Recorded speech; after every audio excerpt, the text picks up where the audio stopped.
ಸದಾ ಆರೋಗ್ಯವಾಗಿರಲು ಹಿರಿಯರ ಸಲಹೆಗಳು. 1. ಆಯುರ್ವೇದದ ಪ್ರಕಾರ ನೀವು ಆಂತರಿಕವಾಗಿ ದುರ್ಬಲರಾಗಿದ್ದರೆ ಶಿಲಾಜಿತನ್ನು ಹಾಲಿನೊಂದಿಗೆ ಬೆರೆಸಿ ಬಳಸಬೇಕು. ಹೀಗೆ ಮಾಡುವುದರಿಂದ ನಿಮ್ಮ ಎಲ್ಲಾ ದೌರ್ಬಲ್ಯಗಳು ದೂರವಾಗುತ್ತವೆ. 2. ಕಡಿಮೆ ರಕ್ತದೊತ್ತಡ ಅಥವಾ ಕಣ್ಣುಗಳು ಮಂಜಾಗಿ ಅಥವಾ ಕತ್ತಲೆಯನ್ನು ಅನುಭವಿಸುತ್ತಿದ್ದರೆ ಕಲ್ಲು ಉಪ್ಪನ್ನು 1 ಲೋಟ ನೀರಿನಲ್ಲಿ ಕರಗಿಸಿ ಕುಡಿಯುವುದರಿಂದ ನೀವು ತಕ್ಷಣ ಪರಿಹಾರವನ್ನು ಪಡೆಯುತ್ತೀರಿ. 3. ನಿಮ್ಮ ಮುಖವನ್ನು ಹೊಳೆಯುವಂತೆ ಮಾಡಲು ಮೊಸರನ್ನು ಪ್ರತಿದಿನ ಅನ್ವಯಿಸಿ, ಇದರಿಂದ ನಿಮ್ಮ ಮುಖ ಹೊಳೆಯುತ್ತದೆ.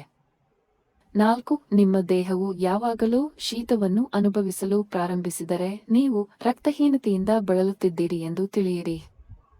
5. ಸೌತೆಕಾಯಿಯನ್ನು ಸೇವಿಸುವುದು ತುಂಬಾ ಪ್ರಯೋಜನಕಾರಿ. ಸೌತೆಕಾಯಿಯನ್ನು ಪ್ರತಿನಿತ್ಯ ಸೇವಿಸುವುದರಿಂದ ನಿಮ್ಮ ತೂಕ ಹೆಚ್ಚಾಗುವುದಿಲ್ಲ. 6. ಯಕೃತ್ತಿನ ಉರಿಯೂತವನ್ನು ಕಡಿಮೆ ಮಾಡಲು ಕ್ಯಾರೆಟ್ ಜ್ಯೂಸನ್ನು ಕುಡಿಯಿರಿ. 7. ಬೆಳಿಗ್ಗೆ ನೆನೆಸಿದ ಕಡಲೆ ತಿನ್ನುವುದರಿಂದ ತೂಕವು ವೇಗವಾಗಿ ಹೆಚ್ಚಾಗುತ್ತದೆ. 8. ರಾತ್ರಿ ಊಟ ಮತ್ತು ಮಧ್ಯಾಹ್ನದ ಊಟದ ನಂತರ ಬೆಳ್ಳುಳ್ಳಿ ಎಸಳನ್ನು ತಿನ್ನುವುದು ತೂಕವನ್ನು ತ್ವರಿತವಾಗಿ ಕಡಿಮೆ ಮಾಡಲು ಸಹಾಯ ಮಾಡುತ್ತದೆ. 9. ಮೂತ್ರಪಿಂಡದ ಸಮಸ್ಯೆಗಳನ್ನು ಹೊಂದಿರುವವರು ನಿಂತಿರುವಾಗ ನೀರನ್ನು ಕುಡಿಯಬಾರದು. 10. ಪ್ರತಿದಿನ ಬೆಳಿಗ್ಗೆ ವಾಲ್ನಟ್ ಸೇವಿಸುವುದರಿಂದ ಶಕ್ತಿ ಹೆಚ್ಚುತ್ತದೆ.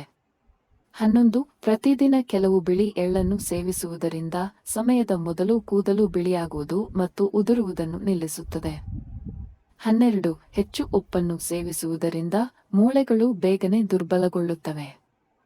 13. ರಾತ್ರಿ ಮಲಗುವ ಮುನ್ನ ಹಾಲಿನಲ್ಲಿ ಬೆಲ್ಲ ಬೆರೆಸಿ ಕುಡಿಯುವುದರಿಂದ ಜೀರ್ಣಾಂಗ ವ್ಯವಸ್ಥೆಯು ಬಲಗೊಳ್ಳುತ್ತದೆ ಮತ್ತು ರಕ್ತದ ಕೊರತೆ ದೂರವಾಗುತ್ತದೆ ಮತ್ತು ಗ್ಯಾಸ್ ಸಮಸ್ಯೆಯು ದೂರವಾಗುತ್ತದೆ.